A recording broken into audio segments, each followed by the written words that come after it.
Então, gente, boa tarde, né? Vamos dar início aqui a um bate-papo sobre avaliação.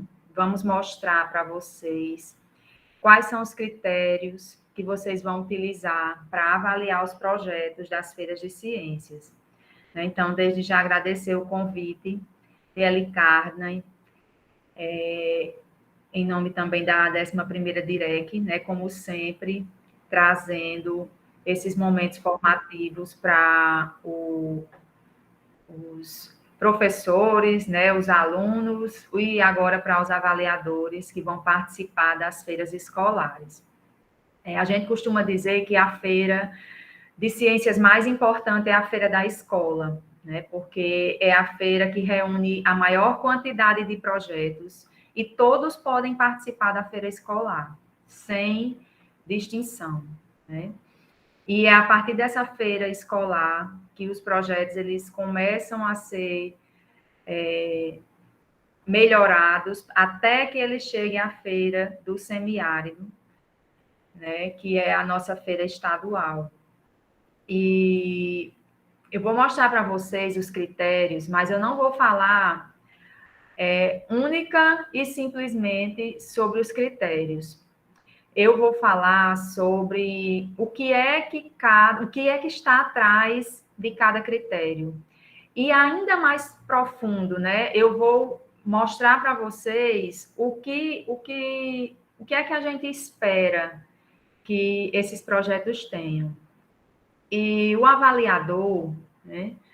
Ele tem um papel muito importante, que não é só de julgar o trabalho, não é só o papel de apontar erros, né? Ele, principalmente nesse processo da feira escolar, o avaliador, ele tem um papel de melhorar o trabalho que os alunos estão apresentando, né? É nesse momento que o avaliador, ele vai sugerir coisas que podem fazer com que esse projeto se torne cada vez melhor, né? E esse processo de avaliação, né, ao longo dos anos, eu além de coordenar a parte de oficinas do Ciência para Todos, eu também né, estou à frente do comitê científico que organiza, que gerencia a avaliação das feiras de ciências, a partir das feiras regionais, né? E tem sido um desafio muito grande para a gente formar os avaliadores para que eles tenham um olhar que levem o aluno cada vez mais distante, né? E aí, nós estamos fazendo esse momento hoje, ainda vamos fazer um outro momento mais lá para o final do mês, para os avaliadores que vão trabalhar nas feiras regionais.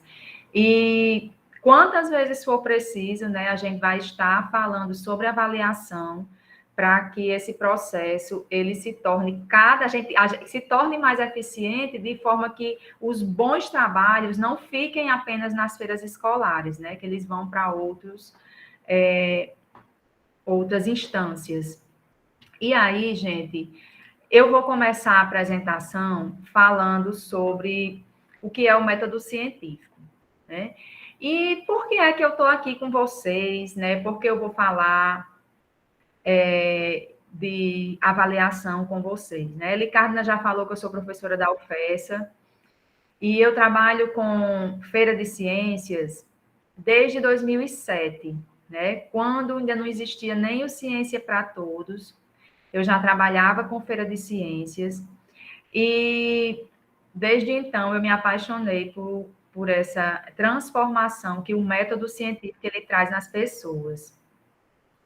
E aí, como é que funciona, né? O que é esse método científico e por que as nossas feiras de ciências, elas são diferentes daquelas feiras de ciências que eram realizadas até bem pouco tempo, né? Eu, pelo menos na época que eu era estudante, eu não participei de nenhuma feira de ciências. Todas as feiras que eu participei foram mostras científicas ou mostras culturais, tá? E o que é feira de ciências e o que é que precisa para ser feira de ciências. Então, a gente precisa conhecer primeiro o que é o método científico. Então, o método científico é um conjunto de procedimentos através do qual o pesquisador consegue produzir um novo conhecimento. Então, eu falo aí de conhecimento científico e a gente tem o conhecimento popular. O que é que diferencia o conhecimento popular para o conhecimento científico?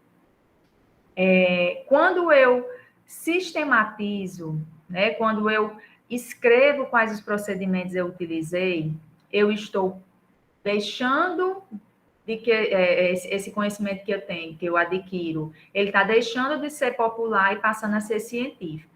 E é isso que os nossos estudantes, eles fazem, né? Eles sistematizam formas de resolver problemas, tá? E praticamente todos os projetos das feiras de ciências que eles vão apresentar, eles surgiram a partir de uma tempestade de ideias, onde o próprio aluno ele tem a ideia do qual tema, de qual problema ele vai resolver com a sua pesquisa. E aí, será que só vai ser científico se seguir esse rigor, né? Se eu conseguir cumprir todas as etapas, né? Então, por que é que tem que ser científico, né? Ele vai ter que ser científico porque eu tenho que seguir um caminho sistemático para que essa minha conclusão ela seja científica. E uma conclusão ela só vai ser científica se outras pessoas puderem seguir o mesmo caminho para chegar à mesma conclusão, tá? Quando nossos alunos produzem ciência, resolvendo problemas do dia a dia deles, eles abrem um caminho para que outras pessoas façam a mesma coisa e consigam resolver esses problemas, tá? E aí, essa estratégia de investigação, ela vai seguir regras e padrões específicos. Então, quando eu sigo esse rigor, né? Quando a gente fala em rigor, parece até que tem que ser uma coisa engessada, que tem que ser uma coisa que não pode, né, muito séria. A gente fala em pesquisa científica, a gente pensa logo num laboratório, a pessoa toda paramentada. E vocês vão ver, né, que fazer ciência para esses meninos é uma coisa que é simples, né? Que eles fazem com coisas que eles têm, muitas vezes reaproveitando materiais ou colocando materiais que estão aí sobrando, né? Sobras de produção, ou alguma coisa que está sendo desperdiçada e eles utilizam. E aí, a gente fala em método científico, mas existe uma diferença entre o método científico e a técnica de pesquisa. A gente sabe que os meninos, os nossos pesquisadores da educação básica, eles seguem o método científico, mas eles não conseguem alcançar todas as etapas desse método.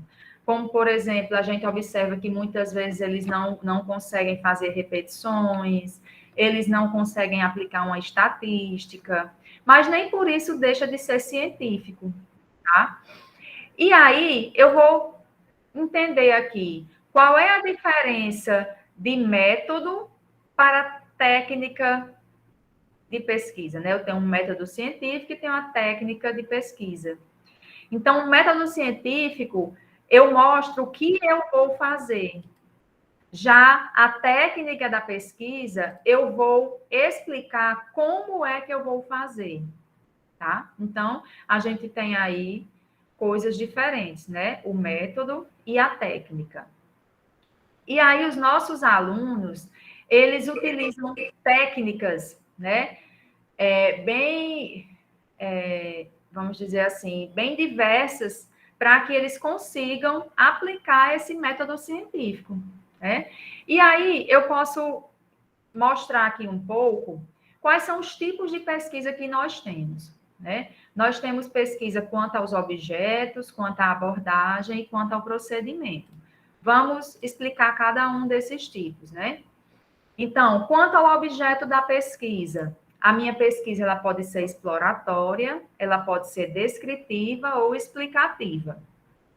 Eu já adianto que todas as pesquisas, todos os trabalhos da Feira de Ciências, eles devem fazer uma pesquisa exploratória inicialmente, né? Para que é que serve essa pesquisa exploratória? Para ele descobrir se o tema que eles vão abordar no projeto da Feira de Ciências já foi abordado uma outra vez, se não tem já uma coisa muito parecida, ou se eles precisam fazer alguma adaptação, né? Conhecer alguma metodologia, algum procedimento, isso é a pesquisa exploratória. Outro tipo de pesquisa é a pesquisa descritiva. A pesquisa descritiva, né, são aquelas pesquisas onde o aluno vai descrever uma realidade. E essa descrição da realidade, né, quando ele vai descrevendo a realidade, ele descreve sem alterar nada, né? É quando ele, por exemplo, aplica um questionário, faz um levantamento. E o outro tipo de pesquisa seria uma pesquisa explicativa, onde ele procura explicar um fenômeno, né? Muitas vezes colocando uma variável, né? Eu coloco aí alguma coisa para alterar aquela situação e a partir daí eu explico o que é que acontece, né? Eu busco uma explicação para esse fenômeno. Então, esses tipos de pesquisa, né? Quanto ao objetivo da pesquisa. E aí eu posso mostrar aqui, por exemplo, algumas características da pesquisa exploratória, que foi a primeira que eu falei. Como eu já disse, toda pesquisa ela tem que ter essa etapa exploratória, que é exatamente aquela revisão de literatura que nós fazemos quando nós vamos iniciar um projeto. Então, o seu objetivo é explorar. A partir dela, eu vou ter familiaridade com o problema e eu vou poder construir as minhas hipóteses. Tá? É uma metodologia que costuma envolver, né? Posso fazer um levantamento bibliográfico, eu posso fazer entrevistas com pessoas que tiveram experiências práticas, e eu posso fazer análise de exemplos que estimulem a minha compreensão. Então, todo tipo de pesquisa que é realizada na Feira de Ciências tem que ter inicialmente uma pesquisa exploratória, né? A ideia é do aluno, mas ele tem que ganhar intimidade com essa ideia, com esse problema, a partir dessa pesquisa exploratória, tá? A pesquisa descritiva. Com essa pesquisa, né, o aluno ele vai observar, interrogar, coletar, analisar, registrar, interpretar. Ele vai descrever uma realidade, tá? Como exemplos, nós temos pesquisa de opinião, pesquisas eleitorais, pesquisa de mercado, pesquisa governamentais. E essas pesquisas, né, elas utilizam técnicas de coleta de dados que são padronizadas. Então, eu posso utilizar um questionário, eu posso fazer uma entrevista, eu posso fazer uma observação sistemática. O que seria uma observação sistemática? Eu simplesmente quero observar, por exemplo, a ocorrência de um certo tipo de animal na minha região. Então, eu vou só observar e anotar, né? Eu posso fazer um levantamento de dados, eu posso fazer análise de documentos, abordagem de campo, formulários e outros diversos testes, certo? Esse tipo de pesquisa, o pesquisador, né, o aluno, ele não interfere nos dados, tá? Ele apresenta os dados que foram coletados, mas ele pode sugerir alternativas, alguma coisa que pode melhorar essa realidade, mas essa pesquisa descritiva ele vai apenas descrever uma realidade que existe. né? E muitas vezes o aluno, né, ele pensa que, eu vou fazer uma pesquisa descritiva, eu não tenho chance de ser premiado na Feira de Ciências, né? A gente sabe que o prêmio não é a coisa mais importante, mas que eles buscam isso, né?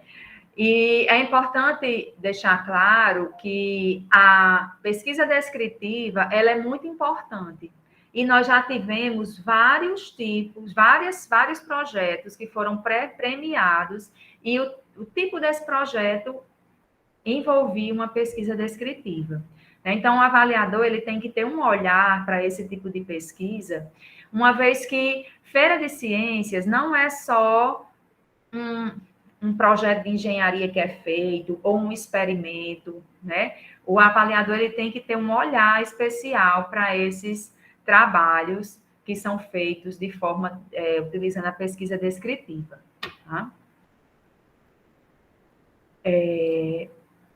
Mais adiante, eu tenho a pesquisa explicativa, né? Como eu já falei, né, a pesquisa explicativa, ela busca identificar as causas dos fenômenos estudados, além de registrar e analisar, né? Então, qual é a diferença dessa pesquisa para a pesquisa descritiva? Na pesquisa descritiva, eu só descrevo o fenômeno. Na explicativa, eu vou buscar uma causa. Eu vou registrar e vou analisar essa causa, tá? Então, é a necessidade de aprofundamento da realidade por meio da manipulação e de controle de variáveis. Eu posso fazer uma pesquisa descritiva para avaliar o aprendizado de matemática dos alunos de uma determinada série. E eu posso apenas descrever essa realidade. Mas, paralela a essa pesquisa, eu posso também realizar uma pesquisa explicativa, de repente, manipulando ou adicionando uma variável, como, por exemplo, alguma metodologia de ensino para um determinado assunto. E aí a gente faz essa inserção da metodologia e depois faz uma nova análise descritiva. E aí eu vou estar verificando, né, aprofundando, além de apenas descrever, eu vou estar explicando esse fenômeno. E aí, essa pesquisa descritiva, gente, desculpa, deixa eu só voltar aqui para a pesquisa explicativa, ela também envolve aquelas pesquisas que são feitas a partir de experimentos, né, de experiências, onde o aluno ele vai testar coisas, né, para melhorar a realidade dele. Então, a partir dessa pesquisa explicativa, a gente pode ver aí que vários tipos de projetos das feiras de ciências, eles já ficam mais vistos, né, aos olhos do avaliador. Outra forma que a gente pode classificar o tipo da pesquisa é quanto à abordagem, né? O que seria essa abordagem? A abordagem é o que é que eu estou avaliando na minha pesquisa. Se a minha pesquisa ela é qualitativa, ela vai estudar aspectos subjetivos, ou seja, fenômenos sociais, comportamento humano. São coisas que a gente não pode quantificar, eu não posso medir, eu não posso colocar a partir de equações, apresentar esses resultados a partir de equações estatísticas, tá? Então, essa pesquisa, ela vai estudar símbolos, crenças, valores, relações humanas, né? E aí, nesse tipo de pesquisa, eu não vou ter números para medir, né? Eu vou ter aspectos subjetivos, tá? Já a pesquisa quantitativa, eu vou medir informações sobre um assunto que eu já conheço, né? Então, ele pode utilizar diferentes técnicas estatísticas para quantificar as opiniões, as informações. Eu vou coletar esses dados e vou apresentar esses dados em forma de gráficos e de tabelas, né? Muito importante, porque lá nos resultados de um trabalho da pesquisa, né, o aluno ele vai explicar os seus resultados a partir de gráficos e tabelas. na pesquisa qualitativa, né, ele vai mostrar, de repente, a partir de figuras, né, de imagens, de fotografias, né, de coisas que mostrem o subjetivo, coisas que eu não tenho condições de medir, tá? E aí, quanto aos procedimentos, né? Eu falei quanto aos objetivos, né, quanto à abordagem e agora quanto aos procedimentos. Aqui eu já mostro o retrato dos 3 tipos de pesquisa mais comuns nas feiras de ciências, que é a pesquisa por levantamento, que é um tipo de pesquisa descritiva, que pode utilizar também a pesquisa explicativa, onde o aluno ele vai coletar dados aplicando entrevistas ou questionários. O outro tipo de pesquisa é a pesquisa experimental, quando o aluno ele vai elaborar experimentos controlados, projetados, de forma a produzir os dados necessários. Esses dados são aqueles dados que vão responder à pergunta que ele fez lá no início, tá? Porque todos os projetos, eles iniciam com uma pergunta, que essa pergunta é a pergunta problema. A partir da pergunta problema, eu vou ter a formulação de uma hipótese, que essa hipótese é o que vai ser testado, né? E a partir da elaboração dessa hipótese é que eu vou definir qual é o tipo de pesquisa que eu vou utilizar. Então, o terceiro tipo de pesquisa é o método de engenharia. No método de engenharia, o aluno ele desenvolve um processo ou um produto para solucionar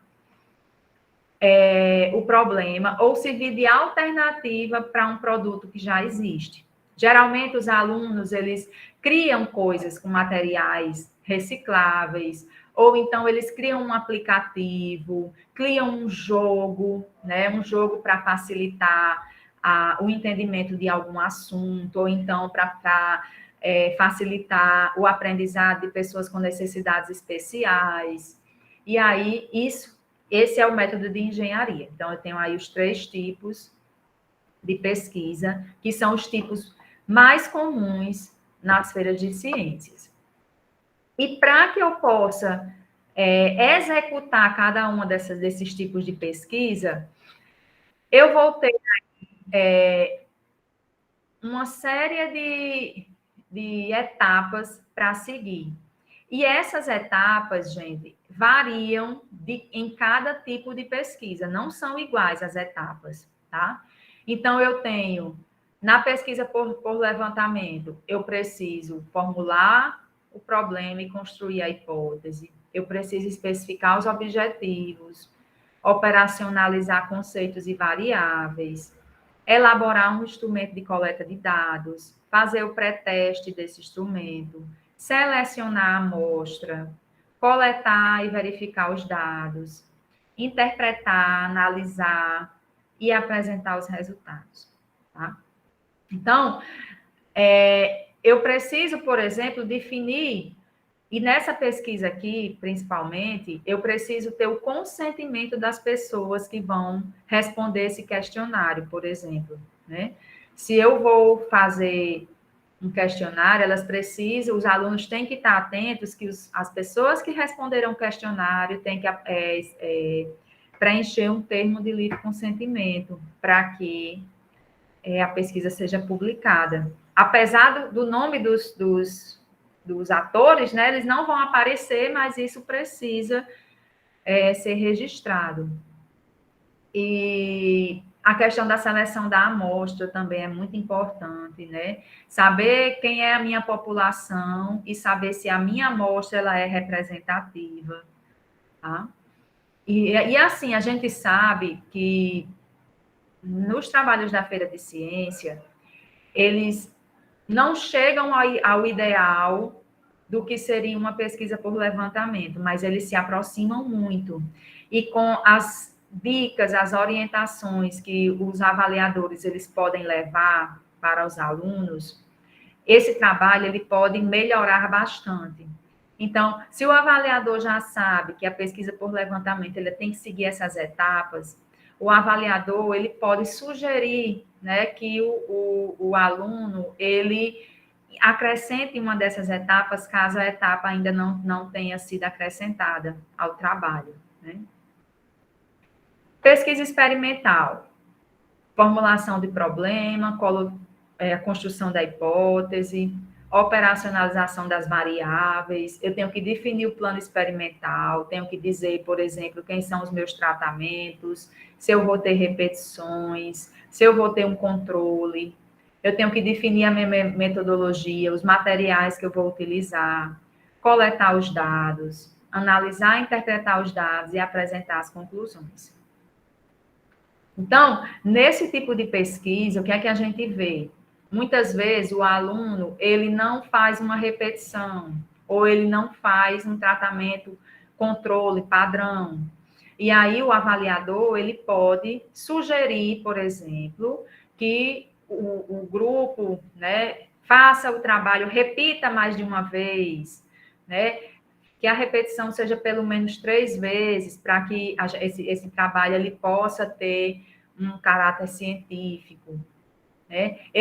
Você pode, por exemplo, dizer que ele precisa ter um tratamento padrão, né? Que esse tratamento, ele, por exemplo, se eu for aplicar alguma coisa para...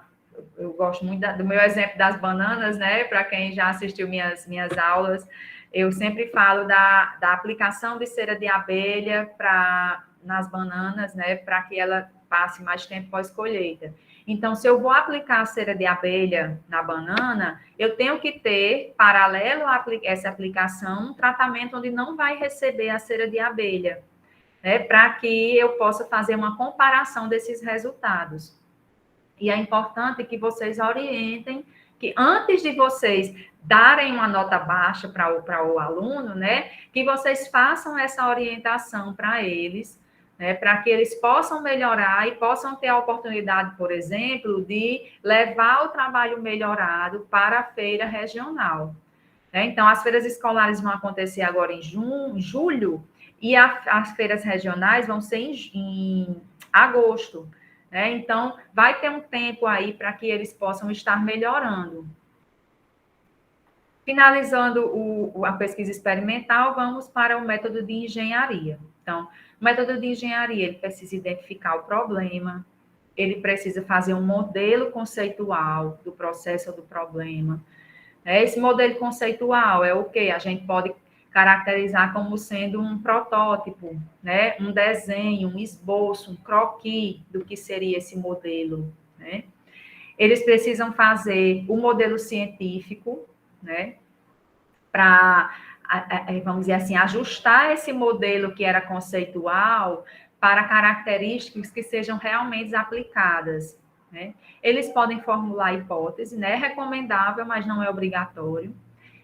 Aí eles têm que aplicar o modelo, ou seja, construir e aplicar o modelo, verificar os resultados que foram obtidos, interpretar e depois confirmar ou não a hipótese que foi formulada. Porque eu posso, por exemplo, propor um protótipo, alguma coisa para, sei lá, para pessoas que têm dificuldade de ouvir, né, ou que têm uma baixa audição. Eu faço um modelo, faço tudo, e no final a minha hipótese ela não foi confirmada. E tudo bem, né? Isso aí faz parte do trabalho, né? Não é porque o meu trabalho não deu certo, a minha hipótese não foi confirmada, que eu preciso abandonar o processo. Né? Eu tenho que... E aí o aluno pode até ser, gente, que nesses 3 tipos de pesquisa, né? O aluno ele chega na feira escolar com um resultado que não foi positivo, com um resultado que rejeitou a hipótese dele.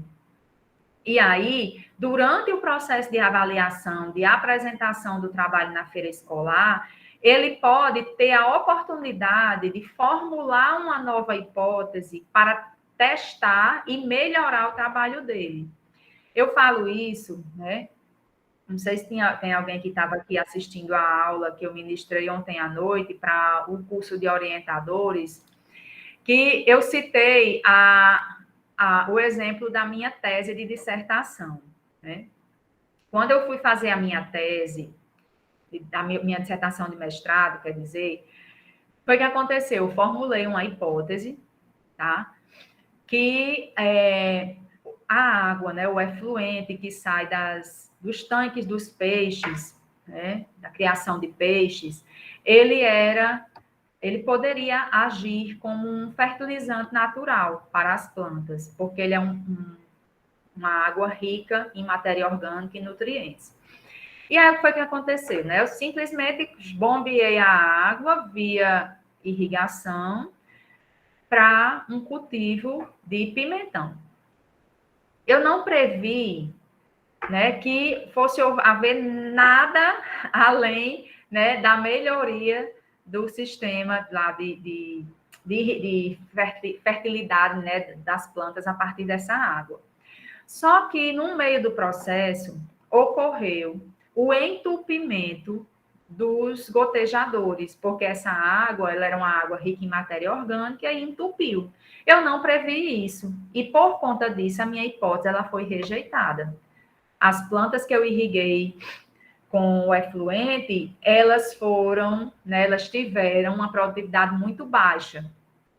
E aí, quando eu me lembro que quando eu fui defender a minha tese, né, próximo a defender, o meu co-orientador chegou e disse: você não vai poder defender, você vai perder o seu mestrado, porque seu resultado não deu certo, seu resultado está errado e tudo mais. Eu sei que eu me desesperei, porque eu não tinha mais tempo, né? Eu já tinha sido aprovada para cursar o doutorado, e eu não tinha mais tempo de fazer outra pesquisa. E aí minha orientadora disse: olha, ela vai apresentar desse jeito, porque a hipótese rejeitada também é um resultado.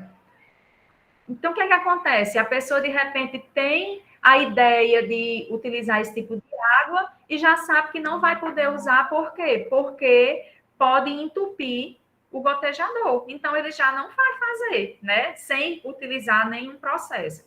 E aí, o que foi que aconteceu? Quando eu formulei a minha hipótese, e aí, nessa reformulação, eu simplesmente fiz outro trabalho que gerou a minha tese do doutorado. E aí, na minha tese do doutorado, eu confirmei a minha hipótese. Então, assim, não é porque o trabalho não deu certo inicialmente que o aluno ele vai abandonar, né? Vocês podem sugerir, né, com a experiência que vocês têm, né, como alunos, como professores, né, como universitários, vocês podem estar utilizando essa experiência para melhorar os trabalhos deles. Né? E aí agora eu mostrei, né, vamos dizer assim, mostrei tudo que a gente pode ter lá nos trabalhos, né? Mostrei como é que vão ser os trabalhos, eu mostrei o que é que vocês podem pedir para melhorar, né? O que é que a gente espera, mostrei tudo. E agora, como é que eu vou avaliar? Né? Qual é o procedimento que eu vou utilizar para avaliar esses trabalhos? Primeiro, né? Quando a gente está diante de um trabalho na feira de ciência, né? Acabou que desconfigurou aqui a minha apresentação, mas eu vou ajeitar. Eu acho que eu dei um enter e ele não. Eu vou ajeitar rapidinho aqui, porque é apresentação, né? A gente tem que dar uma olhada na apresentação. Botei o banner, misturei o banner com a apresentação. Mas vamos lá. Pronto. Então, eu vou olhar a apresentação dos meninos, eu vou olhar o banner, o diário de bordo e o relatório da pesquisa. Eles preparam uma apresentação, que essa apresentação gira em torno de 5 minutos, né? E aí eles vão falar sobre o trabalho. Geralmente eles utilizam o banner para se apoiar, né? Eles vão estar lá no standzinho, né, na mesinha que eles vão estar expondo o trabalho, vão estar com o diário de bordo, que o diário de bordo é o diário da pesquisa, é um caderno onde eles anotam o dia a dia da pesquisa. Esse caderno, quanto mais usado, né, assim, surrado, quanto mais escrito, rasurado, né, quer dizer que o aluno ele usou realmente esse diário para registrar a pesquisa dele, tá? E são itens obrigatórios, tá? E o relatório da pesquisa, que é o fechamento, né? Ele escrever, ele sistematizar de forma científica, através da escrita de uma introdução, a metodologia, o resultado, discussão, conclusões, né? Ele escrever ali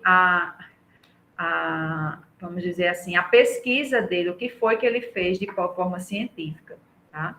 Então, isso é o que vai ser avaliado. E como vai ser avaliado, né? Nós temos uma ficha de avaliação que envolve os critérios de avaliação.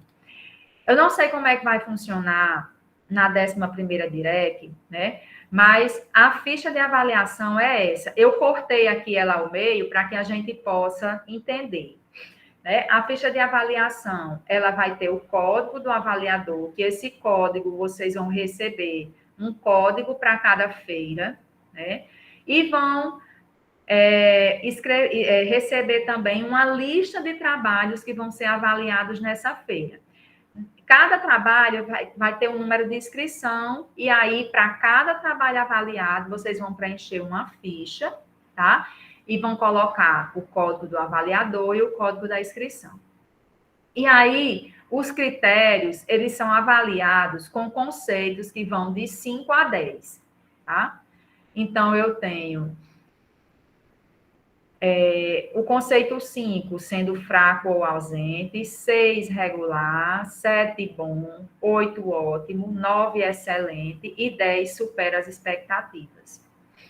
Então, primeiro critério, metodologia, uso da metodologia científica. Será que os alunos sabem o que é o problema que eles estão pesquisando? Eles fizeram critérios, utilizaram critérios científicos, né? Eles identificam quais são as variáveis, né? Os resultados, eles sustentam as conclusões, ele conseguiu responder a pergunta inicial, conseguiu resolver o problema com os resultados que ele obteve. Isso é a metodologia científica. Criatividade e inovação, né? Agora que eu me lembro que lá na frente eu botei tudo. Então, vou só mostrar aqui os critérios, a ficha, né? Então, metodologia da pesquisa, criatividade e inovação. Tenho aqui os conceitos, fraco, regular, ótimo, ausente, supera as expectativas. E tenho aqui conceito C, né? O conceito não, o critério C, clareza e objetividade da exposição. O D, profundidade da pesquisa. O E, atitude empreendedora. E o F, relevância social. Então, eu vou explicar o que é que a gente espera de cada um desses critérios, né? Falando aqui da metodologia da pesquisa, né? Eu falei já a questão do problema, eu falei já se a hipótese, né? Ele tem que ter uma hipótese, essa hipótese sugere uma solução para o problema, ele teve dados suficientes, ou ele precisa pegar mais dados, né? Houve um planejamento, né? Ele fez realmente um planejamento, ele teve referências científicas ou populares sobre o problema, né?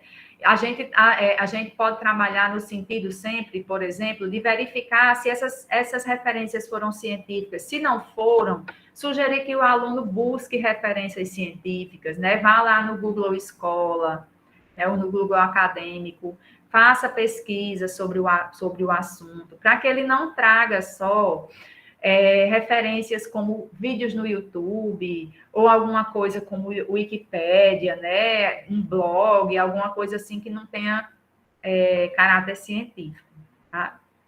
E também, se ele identificou que esse projeto, esse trabalho pode ter continuidade, tá? Isso aí é metodologia científica. Criatividade e inovação, né? A criatividade na visualização do problema, Tá? A criatividade no levantamento, interpretação dos dados, viabilização da solução, né? Considerando que eles são alunos de educação básica, né? Muitas vezes não têm acesso a inovação, né? Tecnologias a mais avançadas. E aí, esse projeto, ele traz uma inovação, né? Ele traz uma solução viável, né? Criatividade, né? E inovando, tá? Terceiro critério, clareza e objetividade na exposição.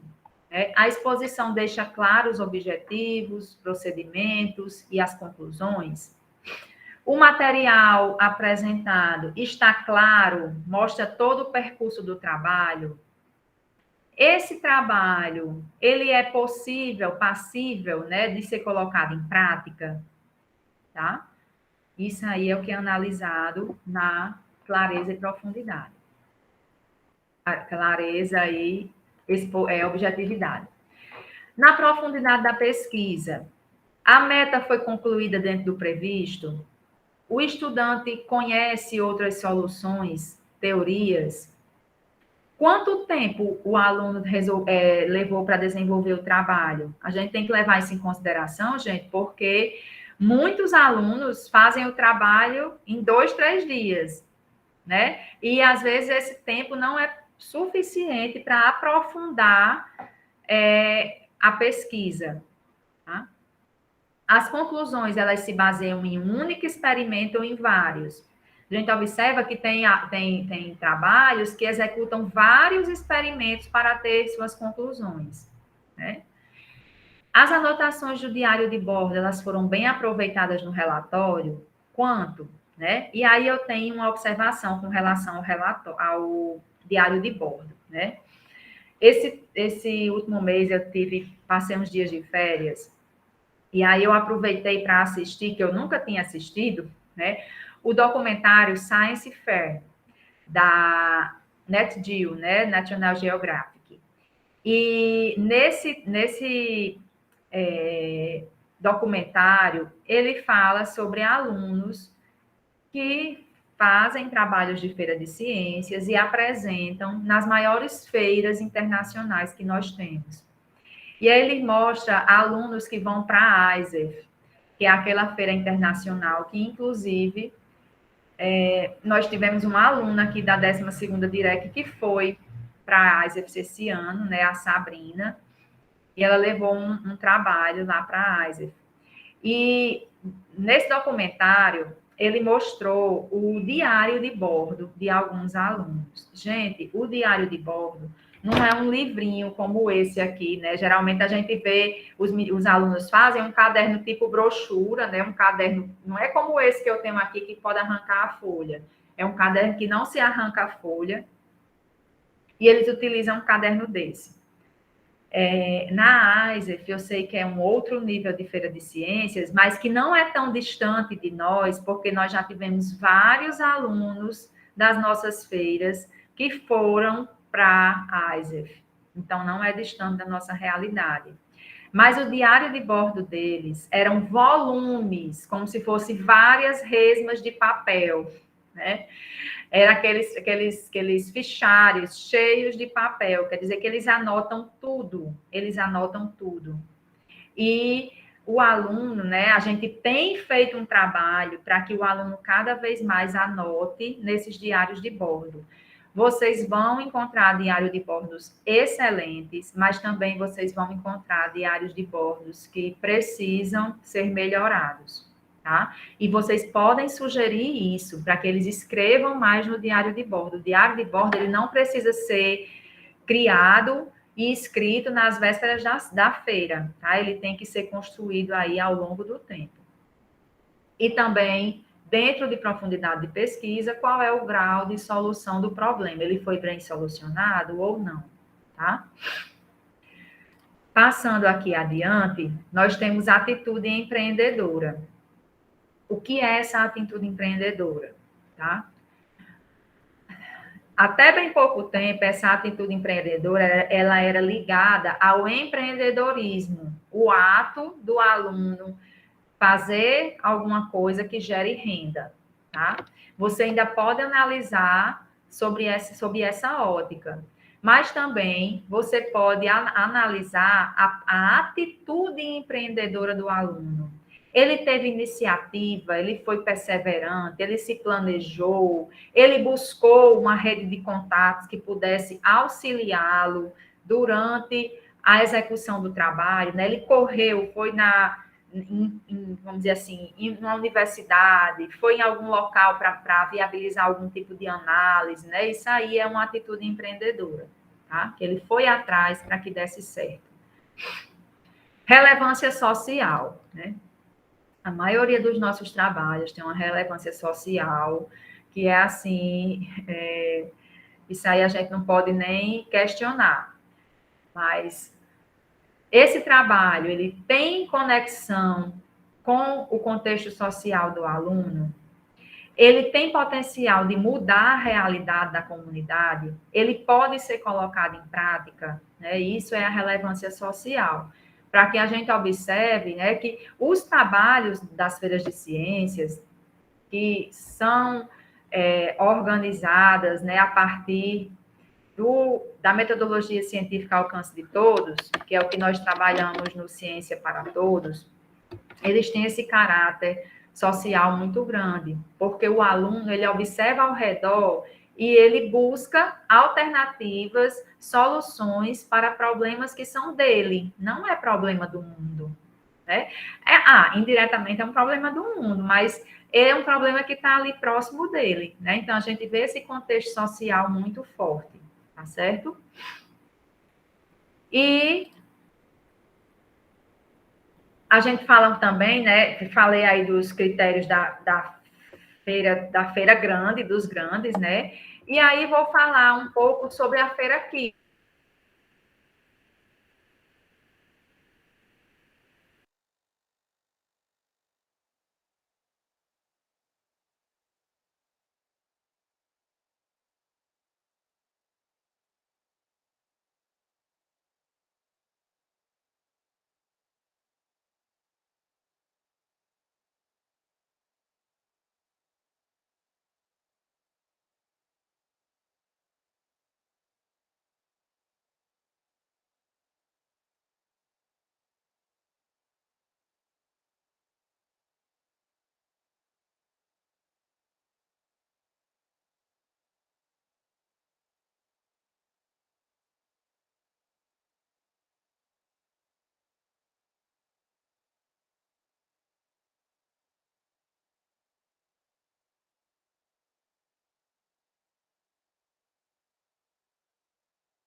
Voltei. Fazia muito tempo que tinha caído, gente.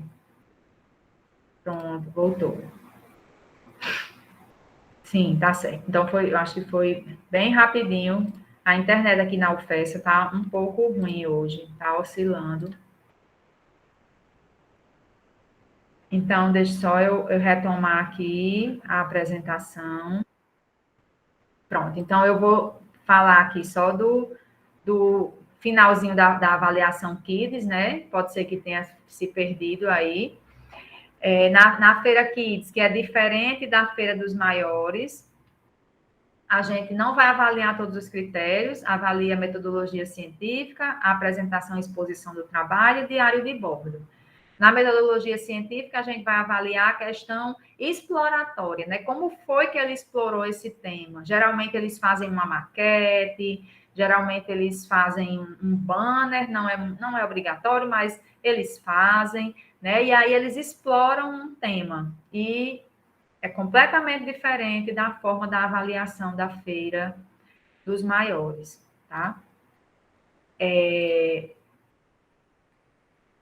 E aí eu estava mostrando, eu acredito que caiu perto dessa hora aqui, onde eu estava mostrando o material que nós temos, né, disponível no site cienciaparatodos.com.br. Esse gibi Eu Cientista, ele ensina, né, de forma lúdica, a partir de uma história em quadrinhos, como é que você pode ser cientista, tá? E aí nós temos o livro da professora Celicina, que é o Metodologia Científica ao Alcance de Todos, está disponível para compra, né? Esse livro. Temos os livros como Organizar uma Feira de Ciências, Gibi Feira de Ciências, Aprendiz Cientista e outros vários gibis que vocês podem encontrar lá no site, né? E aí eu deixo aqui as formas que vocês podem se conectar com o... Menina, o computador está super lento, eu não estou nem encontrando meu mouse aqui. Ah, pronto, passou. As formas que vocês podem conectar conosco, né? Eu tenho aí o site, temos o Instagram, o e-mail e o YouTube, né? No Instagram do Ciência para Todos, a gente está publicando a cada semana uma série, né, que são vídeos que ensinam, estão aí mostrando os alunos como é que eles podem fazer um projeto nota 10. Então, quem não conhece ainda, quem não segue ainda, vá lá no Instagram e nos acompanhe, vá no nosso site, temos vários materiais lá que podem ajudar a vocês no processo de avaliação. Então, muito obrigada. E aí eu me coloco agora à disposição para responder perguntas, né, qualquer questionamento que vocês tenham.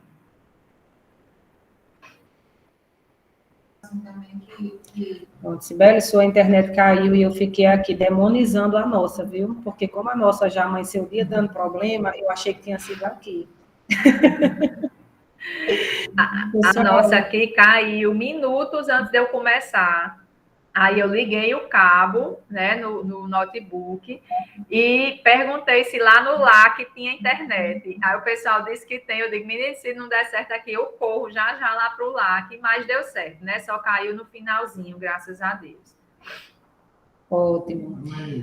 Nós temos aqui em sala, Cibele, alguns avaliadores já experientes, né? Tanto entre avaliadores como entre graduandos e professores, que estão já com know-how, né? Já participaram da formação no ano passado, já vivenciaram o processo como alunos, como professores, mas temos também alguns novos, né? Que estão estudando nesse processo. E aí a gente gostaria de reforçar um ponto, que foi ponto de avaliação com as escolas o ano passado. É a situação de como a gente aborda as nossas sugestões, né? De melhorias nos trabalhos, né? Esse processo, ele precisa, nesse momento, como você bem colocou, em diferentes momentos, da nossa compreensão de que são alunos de educação básica, de que muitas vezes é um primeiro momento em que o aluno está se expondo à pesquisa, né? E aí a gente precisa ter um tom de suavidade nas nossas sugestões e falas, né? Para que a gente não acabe desestimulando esse aluno no seu processo, né? Que seja sempre uma fala de incentivo, de fortalecimento, né, para esse aluno e para o trabalho que ele está desenvolvendo. E é claro que a gente sabe que vai chegar e vai encontrar trabalhos que não têm a qualidade que nós gostaríamos, né? Nós conhecemos bem o potencial dos nossos alunos, dos nossos professores, mas a gente sabe que vai encontrar trabalhos que não estão no nível que nós esperamos que estejam. E aí, mesmo que a nossa sugestão, enquanto avaliador, seja mudança do tema, um recorte brusco do que está proposto, que a gente procure uma fala didática nesse momento, para que o aluno se sinta estimulado a melhorar o trabalho e não a desistir da pesquisa, né? Então, eu gostaria de contar com o seu reforço nesse aspecto. Isso, Elicárdia. A gente sempre tem esse cuidado, né, quando vai orientar os avaliadores, porque o avaliador, a figura do avaliador, ele já gera um certo medo, um certo bloqueio para os alunos, porque eles veem como aquela pessoa que vai julgar o trabalho, né? O avaliador, ele vai julgar, mas ele vai também orientar o trabalho. E aí, quando chegar para fazer o processo de avaliação, né, deixar o aluno tranquilo, no sentido de que ele sabe do trabalho mais do que qualquer pessoa, né? Que o avaliador está ali para ter uma outra visão do trabalho que o aluno executou. Então, que o aluno, eu digo logo, olha, vocês, eu sinceramente, quando eu vou avaliar, eu não gosto nem que eles falem aquele texto decorado que eles fizeram, né? Por exemplo, muitas vezes eles têm um texto lá que eles decoram e tudo. E eu prefiro conversar ao invés de escutar aquele texto decorado, né? Então eu pergunto como foi que você teve essa ideia, né? Então como foi que você buscou solucionar, né? Você teve alguma dificuldade? Quais foram as dificuldades? E aí a gente vai conversando nesse sentido e às vezes assim eles estão tão nervosos para conseguir falar tudo e não esquecer daquela fala decorada, né? E ele acaba que eles não expõem, né, de forma natural o que foi o trabalho, o que foi o processo científico. Então, se você chega, né, já com aquele ar de avaliador, né, aquele ar que eu estou aqui avaliando, vamos aí, apresente, fale o que você tem para falar, né? O aluno ele já vai ficar, né, com muito medo.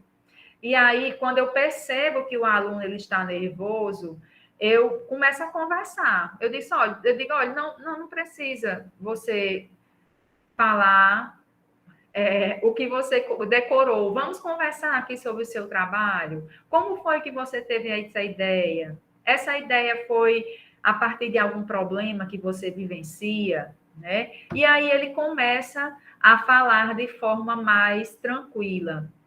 E quando a gente vai sugerir alterações, né?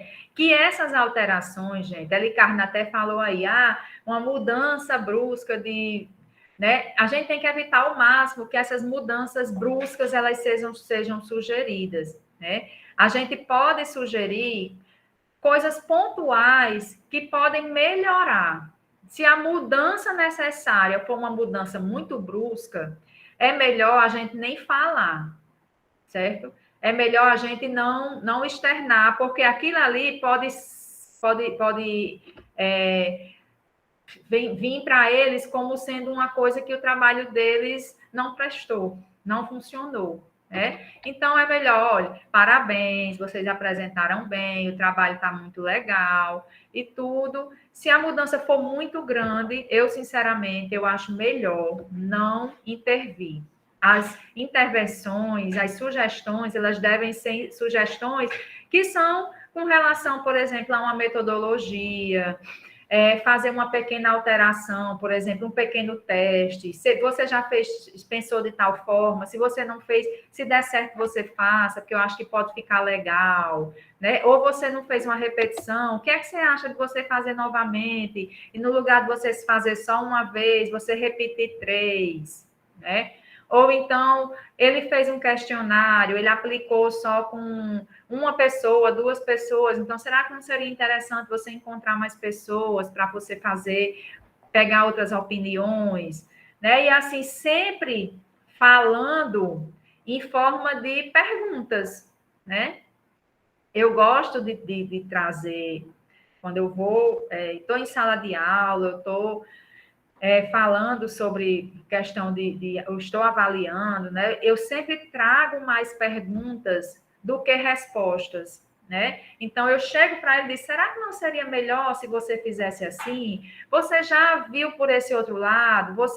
buscou, né? Então, assim, nunca chegar para o aluno e dizer, olha, faça desse jeito, né? Então, olha, se você puder, anote aqui uma sugestão para depois você ver com o seu orientador se é viável, né? Eu acho que poderia ficar legal, né? O que é que você acha? Então, assim, sempre nesse sentido de ser empático com o aluno, né? A gente ainda está saindo de uma pandemia, né? Ainda não voltamos ao normal, porque o déficit dos nossos alunos está muito alto, né? A gente não vai conseguir recuperar nem tão cedo. E aí a gente pode, por exemplo, estimulá-los, né? Incentivar, por exemplo, será que você não poderia escrever isso que você me falou no seu diário de bordo? Eu vi que você falou e não tem aqui. Era bom que você escrevesse para que você não esquecesse. Eu achei tão importante essa sua fala, né? Então, falar assim nesse sentido para que ele sinta assim que ele pode melhorar, mas que você não está sendo crítico e atacando diretamente o aluno, né? Então, acho que vai muito nesse sentido, Eli Cardina. Ótimo, Cibele, ótimo. E aí, assim, que a gente, de fato, né, aproveite o momento de avaliação não só para selecionar, que é o objetivo do momento também, mas para ofertar contribuições, né? Os Só mais alunos... uma coisa, Eli Cardina, à vontade. para falar. Uma coisa, assim, muito importante que a gente tem visto durante todos esses anos. Eu estou à frente da avaliação, gente, da Feira de Ciências do Semiárido, de forma efetiva desde a quarta-feira do semiárido. A segunda-feira eu participei como avaliadora, a terceira-feira eu participei como... Né, eu estava ali, não estava diretamente na organização, mas já auxiliei no processo de organização, e a partir da quarta-feira eu já passei a ser responsável pelo processo de avaliação. O que é que eu vejo? Eu tenho aqui, tirando eu e a Eli Cardina, né, temos 38 pessoas, que eu acredito que são 38 avaliadores.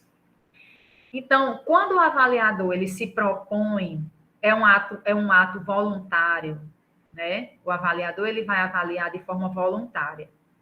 Então, assim, se por algum motivo você não tiver o tempo suficiente para avaliar todos os trabalhos, você chegue para a organização da feira, chegue para o pessoal da Direc ou da escola e diga, olha, eu vim, comecei a avaliar, não vou ter condições de avaliar todos da forma que deveria.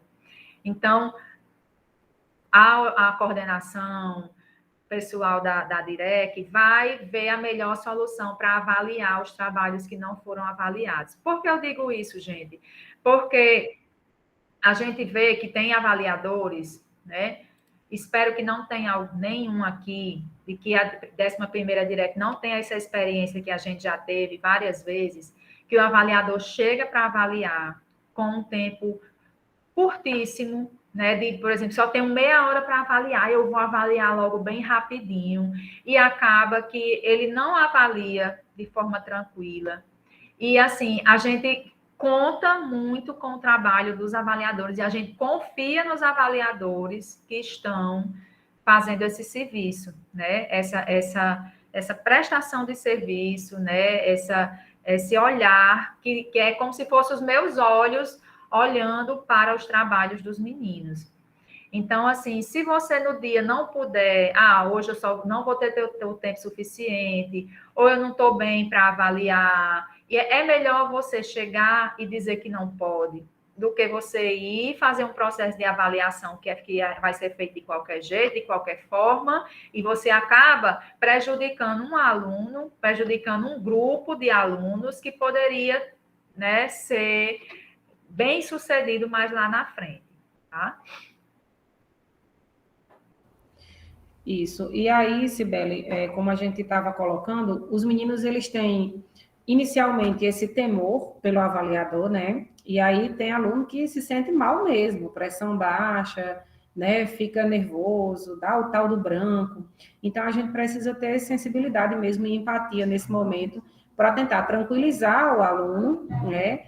para que ele consiga ofertar o seu melhor naquele processo de apresentação. Ele dedicou-se, né, para que esse trabalho fosse realizado. Muitas vezes é um trabalho aí que tem 2, 3 meses, às vezes, de execução, que o aluno se esforçou muito, e a apresentação pode comprometer, de fato, o futuro desse trabalho. Então, a gente precisa fazer com que esse momento seja um momento em que ele consiga ofertar uma boa apresentação, e nós, avaliadores, nos colocando nessa posição de empatia, ajuda o aluno a se tranquilizar e oferecer o seu melhor nesse momento, né? E aí, uma outra observação interessante que a gente tem dos alunos sempre é quando o avaliador passa bem rápido, e não dá nenhuma sugestão, não fala nada, aí depois os meninos dizem assim, passa um avaliador que não disse nada. Não disse nada, não disse nada. Eles ficam num temor tão grande porque não sabe se realmente prestou atenção, não sabe se gostou, se não gostou, se não disse nada porque odiou. Então, assim, é importante que a gente ofereça um feedback mínimo para os meninos nesse momento, né? Essa sua fala aí, né? Olha, parabéns, ficou muito legal. E dá sugestões. Não seria interessante melhorar a partir de tal ponto, a aplicação de tal questionário? Vocês pensaram em fazer um recorte para... E aí a gente vai dando sugestões, mas é importante entender que o aluno ele não vai passar só por um avaliador. Então, às vezes, inclusive, as sugestões dos avaliadores se contrapõem. Por isso que a gente vai deixando claro na fala que são sugestões. Conversa com o teu orientador, né? Vê o que é que vocês acham da possibilidade disso.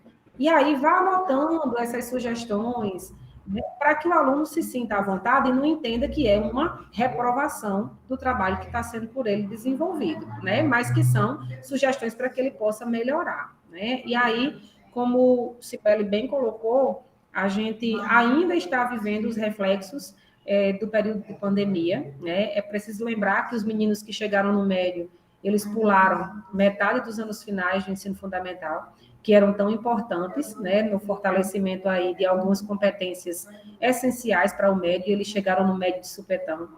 Alguns praticamente pularam os anos iniciais, quase todos, e chegaram nos anos finais também, né, de repente. Então, a gente precisa ter esse olhar sensível. Isso não quer dizer que a gente vai classificar um trabalho que não tenha qualidade, mas que a gente vai ter empatia no processo de avaliação.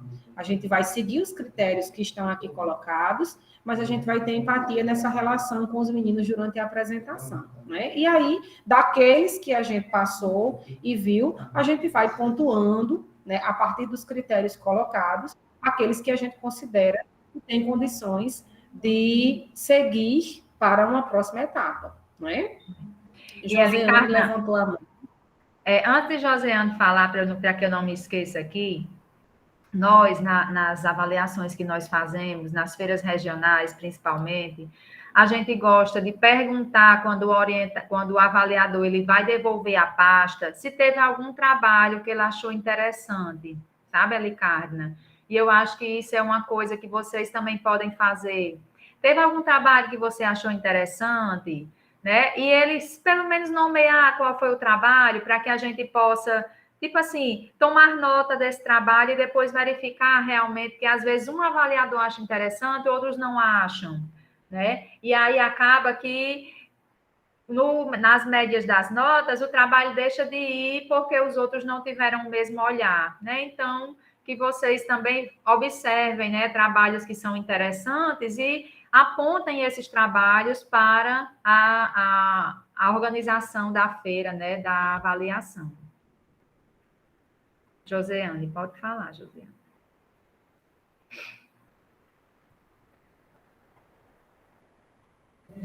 Fique à vontade, Josiane, ou para abrir o seu áudio e câmera, ou para digitar no chat. Você levantou a mão aí, quer participar, quer fazer alguma pergunta?